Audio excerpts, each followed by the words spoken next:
Endless questions. Who is supreme? Whose name is above all? A revelation that comes from a greater understanding of the cross. His work sufficient. Name above all names, Jesus. He is above all. He has given all, and nothing we do can be added to it. When you hear the word supremacy, it simply means the state or condition of being superior to all others in three different aspects: in authority, power, or status.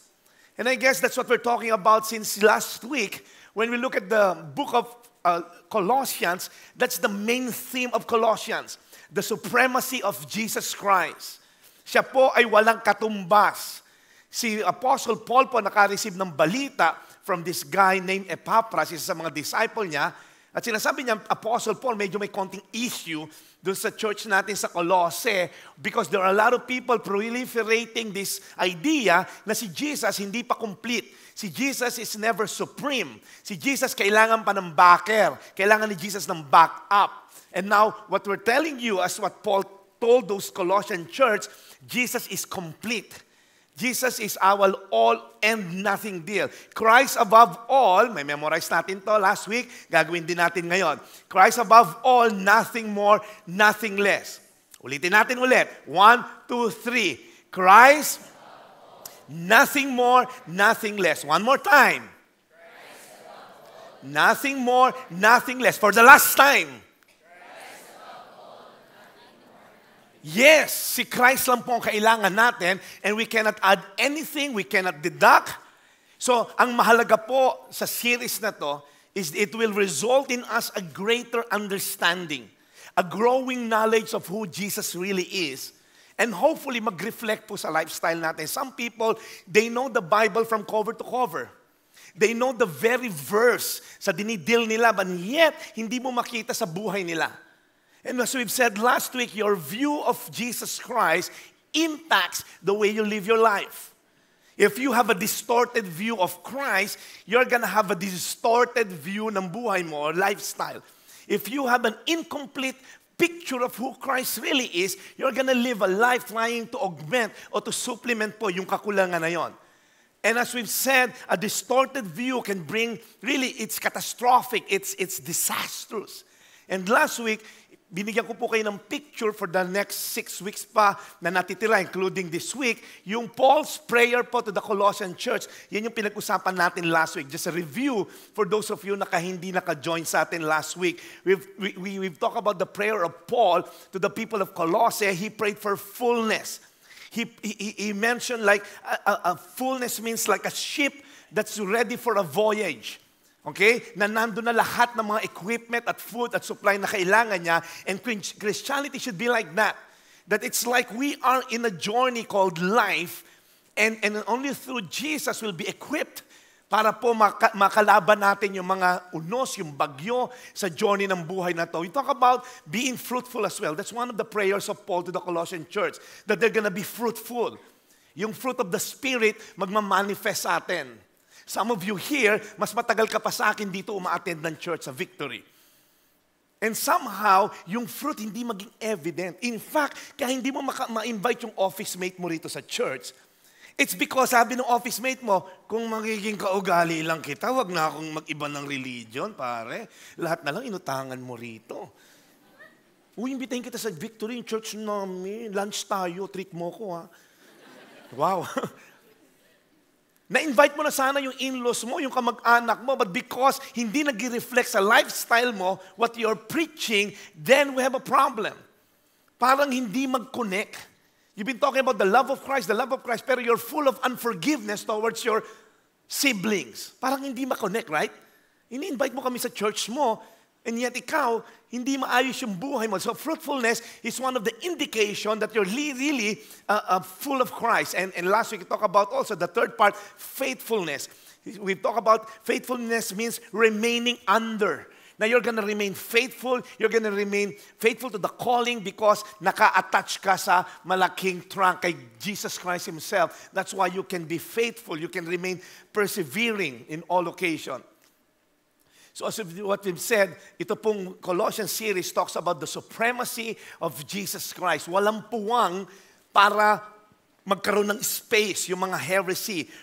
Walang puwang dito sa space na to para magkaroon ng mga additional knowledge pa about Jesus Christ. You see, Paul's instruction to the Colossian church, Christ above all. Christ above all. He is supreme. He is preeminent. And he builds a positive case for Christian truth by showing the preeminence of this Jesus Christ. Kasi nga po, an incomplete understanding of Christ will lead to living a life na talagang chaotic. Pag hindi complete yung picture mo kay Christ. I remember this fresco painting. You know what the fresco painting yung nasa wall? It's called Ecce Homo. I don't know if I'm pronouncing it right. It's a 19th century fresco of the Spanish artist named Elias Garcia Martinez in Borja, Spain. So ito po ay isang, antique na po ito. 19th century po itong painting na to. Well, now apparently there's this old woman, about 80-year-old woman, na member ng church nila, nag-sneak in and had a good intention para i-restore to. Ano pa lang siya, 80 years old, pero hindi siya ganun kagaling na artist. Okay? Parang nagpa-practice lang siyang mag-painting. Now, maganda intention niya. Kawawa naman si Jesus. Incomplete, parang may puti-puti na because of ang tagal na ng painting na to. She tried her best with good intentions na i-restore si Jesus Christ. Alam niyo, naging ending. Ito'y kinalabasan ng Jesus Christ na restore niya. Yeah. I mean, when he was called sa police station, he was saying, maganda naman intention ko. May mga memes pa lumabas na ganyan. But come to think of it, ang layo. He was trying to restore this image of Jesus Christ. Nagmukhang unggoy. Sino sa inyo rito, ang Christianity mo ay parang unggoy-unggoyan lang? Yung buhay mo ay parang nakikipag-ungguyan ka lang sa religion. Kung among you here, you have this picture of Jesus Christ. Pag tinitingnan ka ng mga ka-office mate mo, pag tinitingnan ka ng mga kapatid mo at kamag-anak mo, you're supposed to be representing Jesus Christ because we're called to be the ambassador of Christ. Now, let me ask you this question. Kamusta naman ang pag-represent mo kay Jesus? Sa workplace mo, kamusta ka naman? Kamusta naman pag-represent mo kay Jesus sa trabaho mo? Sa campus mo, ikaw na estudyante, tingin ka rito, how are you representing Christ sa campus mo? Is he someone that I really die to go to your church? Kung ganyan yung Jesus mo, well, I'm gonna go all in. Kumusta sa pamilya mo, the way you're representing Christ? Sa mga magsyota rito, ikaw na lalaki, kumusta naman pag-represent mo kay Jesus Christ? Dinala mo rito yung girlfriend mo, remember? Dinala mo sa church yan. Ay, okay sa amin. Hallelujah, praise the Lord. Pero kumusta naman ngayon tinitreat mo yung girlfriend mo? Are you treating her as someone na, babae lang naman to, magiging asawa ko to eventually. How are you treating her? Kumusta naman si Christ pag-represent mo sa mga business dealing mo lately? How is it? Are you representing Christ the way He should be represented? Kaya nga po ngayon, pag-uusapan natin itong tatlong mahalagang picture of who Christ really is. Because as I've said, kung hindi mo kilala who Jesus is, kung ang pagkakakilala mo sa Kanya is just one of the gods na pwede mong tawagan, or kung makikita mo siya na incomplete pa siya, kailangan ng supporting role para makumpleto yung salvation that He provides, then we do have a problem here. And that's my goal for the next 6 weeks na natitira, for us to be able to have a greater understanding, a growing knowledge of who really Jesus is. And we're going to start now in 1 Corinthians 15. It says here, ito po yung unang-una, He is the image of the invisible God. Una yung dapat tandaan, si Jesucristo po is not just a good teacher. Would you believe? There are some religions that say na si Jesus po is a great prophet. Yeah, He is a great prophet, but He's more than just being a great prophet. Some will say He's a moral teacher.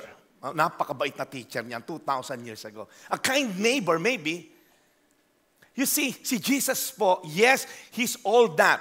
He's a great teacher, a powerful prophet, a moral rabbi, a kind neighbor, but He's more than that. He is God in the body. Siya po ay Diyos na nagkatawang tao. Siya po ay hindi created beings. I will know more about that later. You see, Christ is the visible image of the invisible God. It's hard to believe to someone na hindi mo nakikita. Tama ba? Kunyari, may tito ka sa Amerika na hindi mo naman nakita. Sinulatan ka. Ako na bahala sa pag-aaral mo hanggang college. Tito, hindi nga kita nakikita. Mali ko ba yung sulat na to? Ginugood time mo lang ako. It's hard. It's easy to believe in someone na nakita mo personally at sinabi, ako bahala sa sagot kita. And if you know that He has the resources, mas okay. You see, pag sinabi natin Christ is the visible image of the invisible God, Jesus is not made, listen up, He is not made in the image of God, na tulad natin, ng mga tao. No.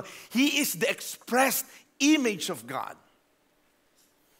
It says in John 1:18, no one has ever seen God, wala nakakita kay God the Father, the only God who is at the Father's side. Now He, look up here, He, talking about Jesus, has made Him known. Imagine kung hindi bumaba si Jesus dito sa earth. We're gonna look at kanya-kanya tayong picture. Ano kaya tsura ni God? Parang siyang may hawak siyang thunder na lightning or something na pag bad trip siya, kikidlatan niya tayo. Is he a type na father na totalitarian or authoritarian type of father na may latigo? Pag maitang ulo niya, lalatiguhin niya tayo.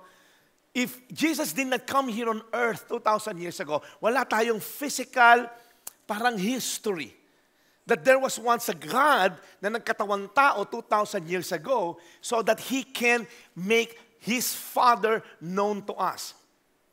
That's why si Jesus, we talked about last week, pag nilatag mo siya sa sangkatutak ng mga kung ano-anong tinatawag mong Diyos, then we have a problem. And throughout history, sangkatutak mga tinatabi kay Jesus na kung sino-sinong God, Diyos Koday, apple juice, mango juice, kung sino-sinong Diyos, kung sino-sino sila. And I'm telling you, you can minimize Jesus no sa small corner at iline na po siya sa iba't ibang Diyos na hinihingan mo ng source of identity, security, and significance, but it's not gonna work. Now, to some of you, yung God nyo, hindi naman ganyan. Well, to some of you, your career has been your God. Your bank account, yun ang naging Diyos mo. Papatay ka para hindi bumabato, pare. Some people will die for a position sa politics. Because yung position nila sa politics, that has become their God. At all costs, I need to kill para ma-maintain ko itong position na to. Well, there's your God.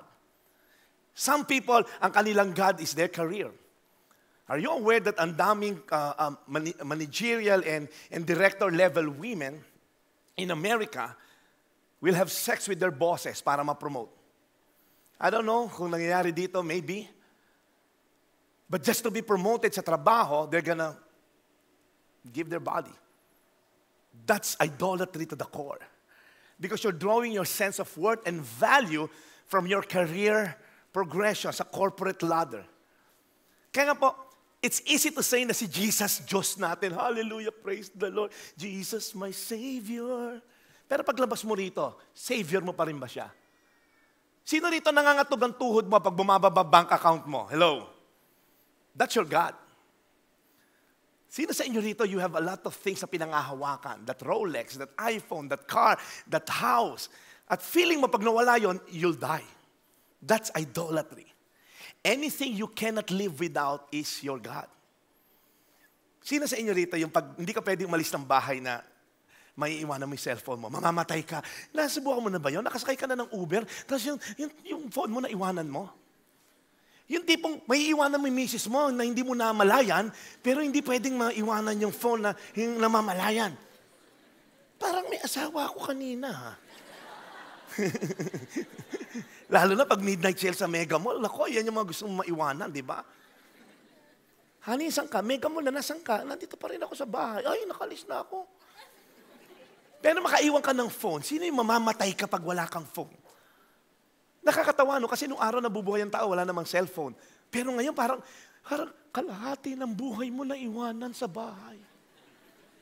Sino rito nagsi-CR ka lang, dala mo pa yung phone mo? Ha? Ikaw? Yung as if pag hindi mo na i-like yung bagong post sa Facebook, parang gugu ang mundo mo, hindi ko na-like na unahan ako mag-like. Be the first to like this. Ay, ako nauna. Hindi ka ba nagsasawang taga-like ka na lang ng mga picture na mga pinopost na kaibigan mo? You see, if you line up Jesus with all these gods, then Jesus is just one of your God. But Jesus is the only God. The Father and the Son and Holy Spirit, the Trinity, there are three persons as one God. There's only one God. Now, the concept of image have three pictures po. It depicts three pictures. Pag sinabing likeness is the likeness of God, ibig sabihin yan, is the exact likeness of God. It means a mirror image. As in Hebrews 13, He is the radiance of the glory of God. Pag sinabi mo namang representation, which oftentimes ginagamit kay Jesus, is the representation of the Father, it means Christ represents God to us. Are you following? Na si Jesus daw is representation of God. So pag nakita mo si Jesus, wow, yun si God. Kung paano siya nag-react dun sa mga sinner, ganun mag-react si God. Kung paano niya minahal yung prostitute na gustong patayin ng mga goons, ganun daw si God. Now, the other side of the word image means manifestation. It means Christ makes God known to us. He does not just merely resemble, but He represented God Himself. He manifested as God Himself. Kaya pag sinabi natin He is the image, yung likeness, representation, and manifestation, lahat yan na kay Jesus. Remember si Philip? Kaya si Philip? Kapatid ni Malboro yan eh. Okay, iba yun. Okay, yung mga nagyoyosi dito. Ibang Philip to. Si Philip, one of the disciple ni Jesus, sabi ni Philip sa kanya, Lord, show us the Father. And it's enough for us. Si Philip kasi, parang si Thomas na doubter din to eh. Jesus naman, nagkakalokohan tayo. Gusto namin makita yung Father. And it will be enough for us to cease to believe kay Peter eh. Si Jesus nagkakamot ng ulo because ang tagal na nila magkasama. Sabi ni Jesus kay Philip, have I been with you so long and you still do not know me, Philip? Whoever has seen me has seen the Father. How can you say, show us the Father? So Jesus was just saying, I and the Father is one. We're one. So kung nakikita mo ako, Philip, you've seen the Father. How I have loved Matthew. Remember si Matthew, tax collector yan, alala nyo? Nung in-invite natin, lahat kayo, bad trip kayo, ayaw isama si Matthew. Remember, minahal ko si Matthew. Si God the Father, mahal din niya si Matthew. Remember, sino yun? Sila Philip, ayan, di ba? We've seen the Messiah. Wala naman ang gagaling na mabuti dun sa, where's that place? Sa Samaria? Hindi. Nazareth. Buti na, nagbabasa ng Bible tong isa na to. Sabi, may maganda bang angka na nanggagaling sa Nazareth? Sabi, pero minahal pa rin kita. So over and over again, merong mga parang anti-cultural itong ginagawa ni Jesus na to. Because that's how the Father would react kung nandun yung Father physically Himself. Because Jesus is the manifestation. Kaya nga, nagugulat sila. As I've said, kung si Christ is the visible image of the invisible God, ano ngayon ang dapat nating gawin? Kung si Jesus Christ pala is God, what's our reply or response to this? He demands exclusive worship. Kung pinaniniwalaan mo po na si Jesus is God, He is demanding. Hindi to suggestion. Hindi to nagmamakaawa sa iyo. No, if you call yourself a Christian, He demands exclusive. Sabihin nyo, exclusive. Pag sinabi exclusive, wala siya. Second to none. Wala siya. Walang, si Jesus muna, dito muna ako dadaan sa nanay o sa ibang saint or dito kay Pungso. No, wala na siyang kasunod. Pag sinabi mo yung exclusive, siya lang at wala nang iba. So hindi pa pwedeng nagsisimba ka rito pag linggo at pagdating ng Lunes, ang dahil mong tinatawagang iba-iba. That's why maraming Kristiyano po talagang doble cara. They're gonna worship God during Sundays, may ibang Diyos pag Monday to Friday. It's hard. Until we get to the point and fully understand that God, Jesus is God, He demands our exclusive worship. And next, it says here, the next point na kailangan natin matutunan about the supremacy of Jesus Christ. Remember, next week, we're going to talk about ano yung ginawa niya. So today, it's enough for us to understand gaano ba talaga kalaki ito si God. Now, I'm not here para palakihin si Jesus kasi malaki na siya. It's a picture of us. Ang liit ng tingin natin sa Kanya, ilalapit lang natin yung sarili natin sa Kanya. You're gonna see, wow! Parang, for example, you look at the big planet like Saturn, malaki na siya. Kailangan mo ng telescope para makita mo, wow, ang laki pala talaga niya. But from our perspective, parang hindi nga natin makita, ang liit eh. But then again, it doesn't mean maliit yung Saturn. It's just that our perspective, malayo tayo sa Kanya. Pag dinala ka sa Saturn, para ka lang speck of dust sa tabi niya.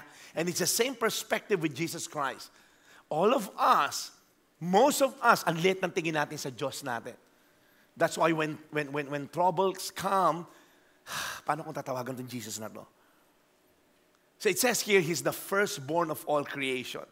Alam niyo po ito, sinabi dito, for by Him all things were created, in heaven and earth, visible and invisible, whether thrones or dominions or rulers or authorities, all things were created through Him and for Him. The phrase, all things po, repeated 4 times. May mga succeeding verses pa yan. Pag ibig sabihin po ng repetition na yon, is intended to emphasize Christ's total involvement with regards to creation. And means, siya po ay Lord over all creation. The word firstborn, hindi po ibig sabihin si Jesus ay ipinanganak po before the creation. No. Hindi po siya created being. Yung Jesus Christ as God, yes, naging tao siya, but He's not a created being. It says here, the firstborn means supremacy in rank. Not yung parang age-level supremacy. When you say firstborn, what it's not is, it doesn't mean that Christ was first created being, like mga tinuturo po ng mga Aryans during Jesus' time at mga early Christianity, may mga Aryan teaching na sinasabi po si Jesus is a created being, kinrate lang ng Father, mas lesser God siya at siya'y created lang. Tinuturo din po yan ng Jehovah's Witnesses. But that's not true. Jesus Christ is the creator of the universe. Siya po yung creator. Hindi siya, kinreate siya, tapos siya naman nag-create ng universe. That's not the way it goes. He is above created things. Si Jesus Christ po existed before all things came into being. He is the creator Himself. Mahalaga po ito. Dahil kung titingnan nyo, kung isipin nyo na si Jesus pala ay creation lang, then He's not that powerful. May nag-create pala sa Kanya. Di sabihin, submissive sa nag-create sa Kanya. Then ikaw ngayon, hindi ka magpipray kay Jesus, doon na lang ako sa nag-create sa Kanya. I talked to a friend kanina who's COO of isang real estate company, talking about building something. I asked her, when building a building, okay, like this building, paano po ba yan? Okay, may pangalan pa. Ano ba mga involved na tao? Sabi niya, Pastor Jeff, are you talking about from conceptualizing and up to the point na ito turn over? Yes. From conceptualizing pa lang ng idea ng building, all the way nga sa mini-maintain na siya at natira na. Sabi niya, isang katutak ang binigay niya sa aking mga involved na tao. Hundreds of people. From master planner, the one, normally the owner, ito yung gusto ko mangyari, he's gonna call on the architects, the structural engineers, mga mechanical engineers, landscape artists, draftsmen, scale model artists, construction management, yung tindera ng ulam doon sa kanto, tatawagin din nila yan, para sa construction worker. Project development team, may kaibigan ako dito na isa ring contractor, alam niya lahat sinasabi ko. Interior designer, painter, property management team, yung pag na-turn over na yung unit mong condo, may mag-maintain pa nun. Kasi yung elevator, pag hindi maintain, pwedeng from 40th floor, babagsak ka ng ground floor in 2 seconds pag hindi na-maintain. Parang putol na itali ako. Okay? So kailangan may mag-maintain. And come to think of it, these people are different sets of people. Ito yung architect group, the turnover sa structure, kumbaga iba-iba to. Para makabuo lang ng isang building na pwedeng tiran. Now, this is just a building. Imagine for a moment the whole universe. Na umiikot at siya kumikilos according to the design. Now, imagine, doon po sa universe, may isa lang master builder. May isa lang master planner. May isa lang master designer. And this Jesus Christ who created the universe also in verse 17 happens to be siya rin ang nag-hold all creation together. He's the one Making sure na yung gravity tama lang. Are you aware? I was viewing this video na ang tagal lang, 6-minute video. Sana, ang ganda eh. Hanapin nyo lang sa YouTube. Na a fraction of whatever, kung ano man yung tawag nila sa gravitational pull, hindi ko masabi dahil ang hirap ng spelling, a fraction of it either mabawasan or madagdagan, life will never exist on earth. It's just perfectly fine-tuned na yung gravitational pull, hindi sobrang lumulutang tayo, hindi sobrang hinihigop ka ng lupa. Have you ever thought of that? Di ba parang bakit pagka nasa barko ka at umiikot na, hindi ka nalalagdag dun sa buwan o hindi ka pinulot sa Mars o sa Pluto? Have you ever thought of that? Because Jesus designed it perfectly tuned. Panoorin niyo yung video, you'll be amazed. Everything is perfectly tuned. Finely tuned to the minute detail na pagka sobra tayo nalapit ng konti sa araw, tostado tayo. Pag nalayo tayo, pati uhog mo magiging frozen. Ganun katindi. Life will never exist kung naiba lang yung pihit. And the evolutionists will tell us, random chance. Hello, random chance. Tinan mo yung katabi mo. Tinan mo yung pagmumukha niyan. Chance ba yan? Pastor, mukhang na-accident. Ito talaga, Pastor, chance lang to. Okay? Hindi yan chance. He existed before everything else began and He holds all creation together. Christ is the sustainer of creation. Christ is the person who preserves and maintains the existence of what He has created. Now imagine for a moment, yung building na pinag-usapan natin kanina, a lot of departments and people are involved. Pag tinurn over, may magsusustain pa ng building and maintenance. Si Jesus Christ sustained the whole universe. Now, look up here. Tingin kayo dito. Sa mga medyo messy ang buhay, I'll challenge you. If Jesus can run the whole universe smoothly, you think He cannot run your life the same way? Kung kaya ni Jesus na, come on, palapakan mo natin si Lord bago ako magwala.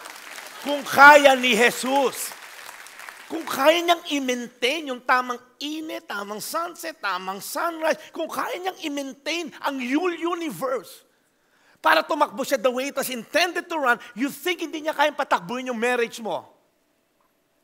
Ikaw na namumblema sa anak mo, you think hindi niya kayang patakbuhin yung parenting mo? You think yung finances mo na in a wreck for the past 10 years, you think hindi niya kayang patakbuhin yung finances mo?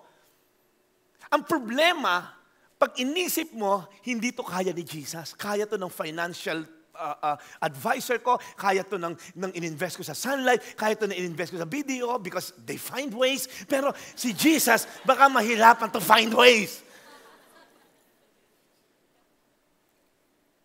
What in the world are you thinking? Na pagka may problema, kahuli na si Jesus. Parang siya na lang yung pinakahuling resort. Nagawa ko na lahat. Nangutang na tayo. Sinanla ko na yung katawan ko. Lahat na. It's time na sigurong tumawag tayo kay Jesus. Sabi ni Jesus, okay, tumawag ka ngayon pa. Ikaw na nagdududa sa kakayanan ni Jesus. Kung kaya niyang ayusin yung orbit natin. Pare, orbit na pinag-uusapan dito, hindi na utang mo, ha? Orbit na to, pre, ha? Orbit na to, pre, ha?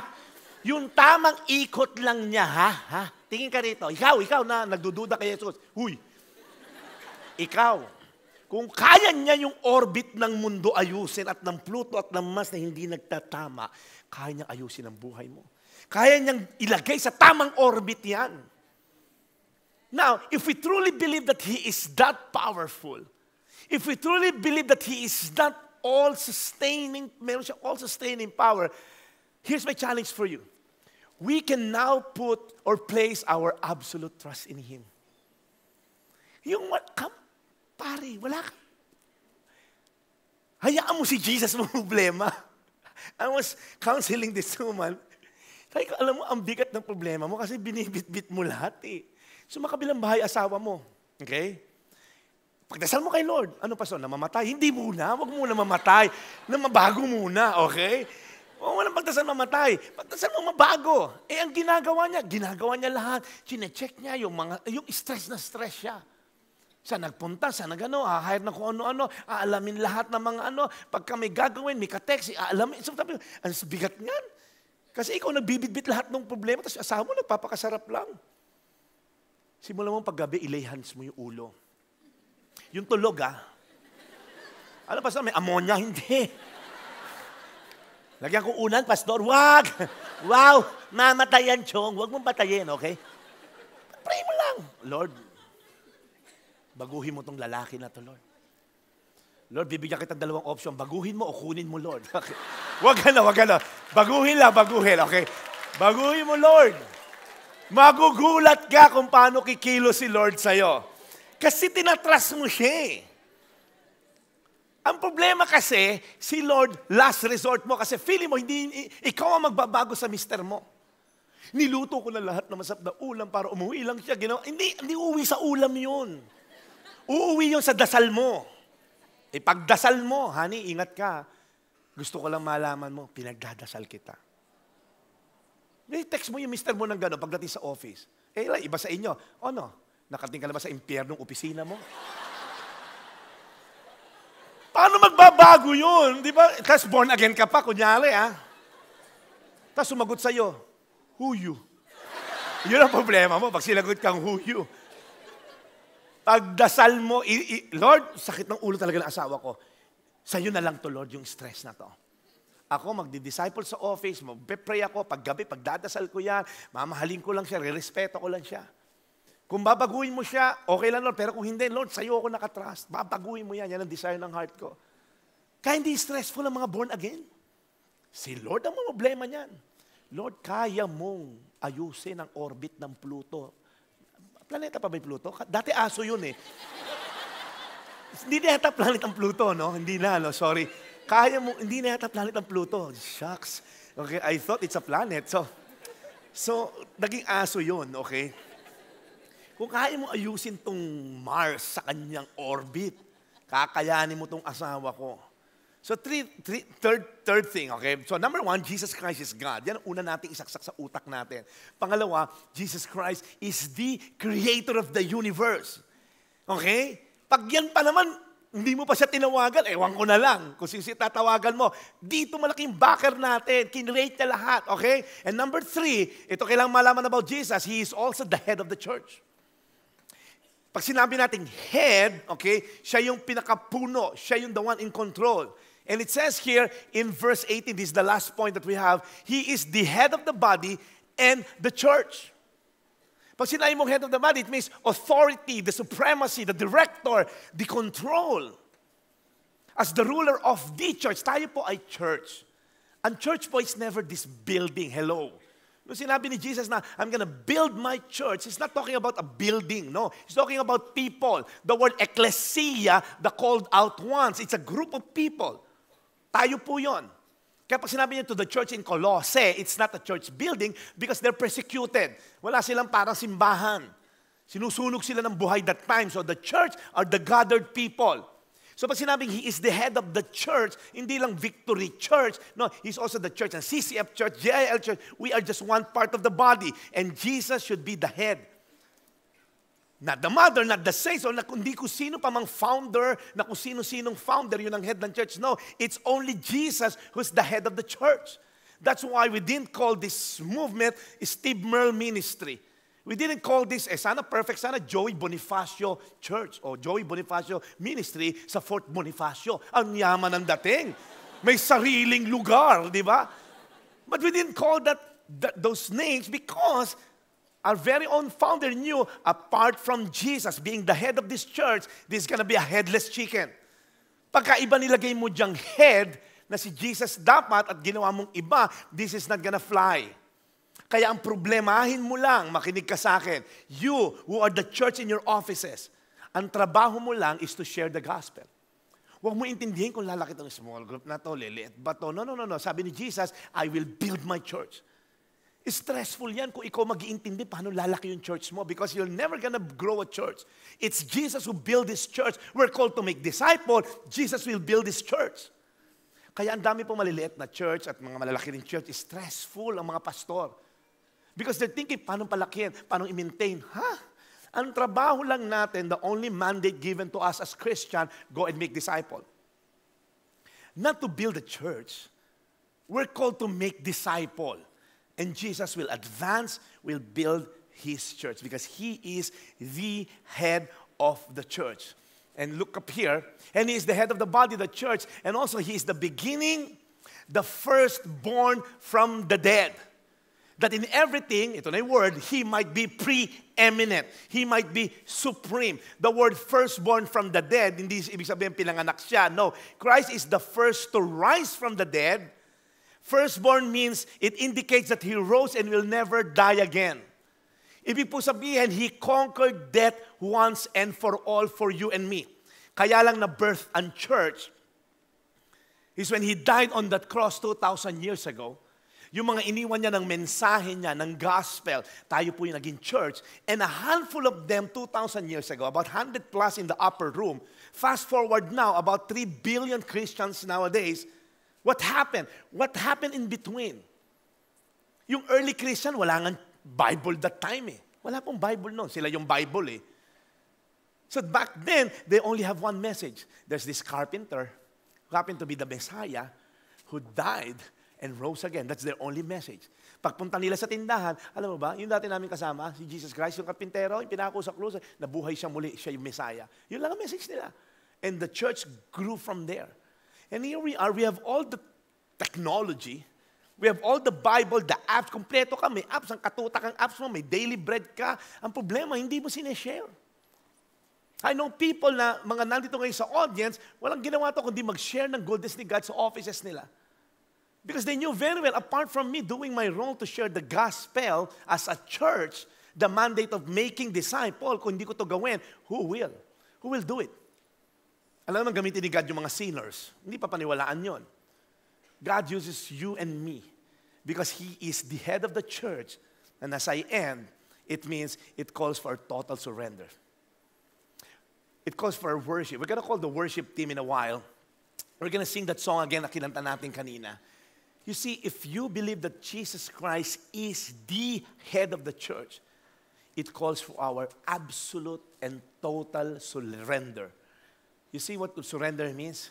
It means lordship. Everybody say lordship. I guess ito po yung karamihang na hindi natin naiintindihan sa church. When you say the word lordship, it means it's an all or nothing deal. It's Lord of all or not at all. Hindi siya parang buffet. Napipiliin mo lang yung mga magaganda sa Christianity, blessing, healing, gusto ko yan. Pag may persecution at sacrifice, ay, diet ako dyan, ayoko dyan. No. It's an all or nothing deal. It is a call for total surrender. And I'm going to challenge each and every one of you here today. Ano ba yung pagkakakilala natin kay Jesus? Is He just one of our gods? Or let me rephrase it. Some of you na born again na for the longest time. Sabi mo, wala na akong santo-santo, wala na ako. Yeah, but is your life reflecting na si Jesus lang talaga yung Diyos sa buhay mo? Or may iba tayong tinatakbuhan? May iba kang pinaghuhugutan? So let me just end with this story. You see, yung tightrope walker natin kanina, remember the story of this tightrope walker na he crossed the Niagara Falls, right? Ang galing niya, di ba? Merong merong ano yun, yung sa simento, yung pang ganun, whatever, kung ano tawag doon, okay? Tapos may sakit siyang tao. Nagluto pa siya ng egg habang nasa gitna ng tightrope. Imagine, di ba? Ang galing niya, galing! And then pagdating niya sa kabilang side ng rope, sabi niya, huwag mong yuhin, naniniwala, kaya kong bumalik doon with the man on my back. Oh, kaya mo yan, Chong, kaya mo yan. You can do it, you can do it. So everyone was cheering, come on, do it. Put someone on your back, you can do it. Then sabi niya, can I have a volunteer? Tahimik lahat. Tapos bis na may tinulak na isa, yun. Okay. So no one volunteers. Until there's a little boy, I'll volunteer. Sabi niya, okay. Tinanong ng tao, bakit gusto mo mag-volunteer? Ba't may trust ka dun sa tightrope walker na yon? Because he's my father. Alam ko hindi niya ako ilalaglag. I have this close affinity to Him. I have this close relationship to Him. Kaya I can put my trust in Him because He's my father. I've seen how He took care of me through the years. Kaya alam ko, paglagay ko sa likod niya, kaya niya ako itawid doon. Because the trust is only born out of a relationship. And to some of you here, doon ka nahihirapan. When rubber meets the road, tumatawag ka sa ibang Diyos instead na si Jesus Christ. Alam niyo po, some of you here today, hindi niyo po pinaprioritize si God sa buhay niyo, si Jesus Christ. And I'm here to tell you, it's been a long time. Ang tagal mo nang dumidiskarte, ang tagal mo nang nagtatrust on other things, ang tagal mo nang ina-harbor yung whatever bitterness and hardship. Why don't you change the ball game now? Why don't you just try it out to trust God today? To put your trust in Him. Jesus, hindi ko alam magiging outcome, but I'm just gonna trust you. Some of you, you've tried hard, pero it always falls short. Nung desired result mo. Sometimes our desired result is not the result that God intended it to be. Kaya ang trabaho mo lang, Lord, I'm just gonna trust you. I'm gonna do the right thing. Let's bow down our heads. If you're here today and you've been trusting, it might not be another God. Hindi man lang siya maring form ng estatwa or whatever. But alam mo yung sinasabi ko. Alam mo na pagka nagkabangga yung desisyon mo at saka yung desisyon ni Jesus na sinasabi sa Biblia, lagi nangunguna yung gusto mo. Alam mo yung sinasabi ko dahil alam mo na it compromises your faith and yet sinusunod mo yon. But I'm telling you right now, do not harden your heart. If you hear His voice, do not harden your heart. It won't make sense today, but I'm just gonna trust you. Just like that little boy. Because I have no relationship with you, I'm just gonna trust you. You can be a Christian for the longest time and you're living a life trusting on your wealth. Yung negosyo na pinapaalis na sa'yo ni Lord, ang tagal na yan, tanggalin mo na yan. But you're trusting. Sayang yung kita. Alam mo, kino-compromise mo yung faith mo. Yung practices mo sa negosyo na pinatatanggal ni Lord, alam mo na dapat wala dyan yung practices na yan. But you keep on doing it because that's your God. That's your provider. And God is telling you, anak, trust me in this. Magtiwala ka. Bow down your heads. If you're here today, alam mo yung sinasabi ko, it has to stop. The compromises na ginagawa mo, it has to stop. Raise your hand. Sexually speaking, may mga bagay ka na hindi mo dapat ginagawa. Financially speaking, relationally speaking, may mga relasyon ka ngayon na pinapatanggal si Lord. May mga kabarkada kang pinapaalis ka na ni Lord. But somehow you draw your worth and identity sa barkada mo na yan. The Lord is saying, anak, pagkatiwalaan mo rito. Kinrate ko yung universe, kaya kitang ayusin. Lord, in the name of Jesus Christ, these people raising their hands today, who wants to give their absolute trust in you, Lord, would you just meet, Lord God, their faith today? You said in your word, according to your faith, it shall be done unto you. So, Lord, they're putting their faith in you right now, Jesus. It won't make sense today because that's what faith is. Faith is being sure of what we hope for and so certain of what you do not see. Hindi mo pinapakita sa amin yung resulta because wala nang faith kung ganon. But Lord, today, these people raising their hands, they're gonna stop compromising. They're gonna stop playing with religion. They're just gonna honor you, the relationship they have with you. Lord, thank you dahil ang tagal na nilang naglalaro. Ang tagal na nila nakikipaglokohan. They come here every Sunday and yet doing the things na ayaw mo dapat nilang ginagawa paglabas dito sa kwarto na to. But today it's gonna end. Lord, yung pagtaas nila ng kamay is a sign of commitment. Alam kong siniseryoso mo to, Lord. That's why today, Jesus, would you just give them the grace to commit, Lord God, to whatever they're committing right now. Mahirap to sa una, but Lord, alam namin sulit. Because walang nalugi sa nag-trust sa'yo. Lagi kaming panalo. So Lord, give them the grace. In Jesus' name. Pakibaba yung kamay. Now, another set of people, look up here. Unless you have a relationship with Christ, lahat ng sinasabi ko won't make sense. Unless you have this genuine relationship. Pag sinabi ko relationship, it doesn't mean na pupunta ka rito every Sunday. You can come here every Saturday and yet wala ka relationship. I'm talking about a genuine personal relationship with Christ. So kung wala kang relationship with Christ, lahat na sinabi ko, hindi magkakatotoo sa iyo. Hindi mo siya titingnan as God, hindi mo siya titingnan as Creator, hindi mo siya titingnan as head of the church. Because kung wala kang relationship, just like those bunch of people, nung nanghingi ng volunteer yung tightrope walker, walang nagtaas.